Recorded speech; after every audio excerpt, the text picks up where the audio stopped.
અને વહુજી મહારાજ શ્રી જાંબુવંતી વહુજીનું કેણ લઈને આવ્યા કે સર્વ સમાજને સંભળાવ્યું અને કહ્યું કે જાંબુવંતી વહુજીએ આજ્ઞા કરતા કહ્યું છે કે અમોએ ગાદી કોઈને સોંપી નથી અને ગોપેન્દ્રજીની આજ્ઞા પ્રમાણ રાખીને કોઈને સોંપશું નહીં. તમે કોઈ બાળકની વાતને માનમાં લેશો નહીં અને ગોપેન્દ્રજી મહાપ્રભુજીની આજ્ઞાનું પ્રમાણ માનીને રહેજો.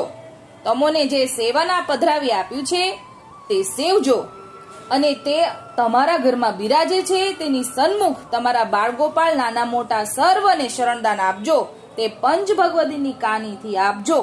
તમને જે ભગવદીનો ભર ઉપજે તેનો વિશ્વાસ રાખીને શ્રી ગોપાલલાલ શ્રી ગોપેન્દ્રજીના નામ મંત્ર ઉપદેશ અષ્ટાક્ષરથી આપજો ને પંચાક્ષર સંભળાવજો. તે જીવને નિવેદન થયું જાણજો અને સન્મુખ ભેટ ધરજો.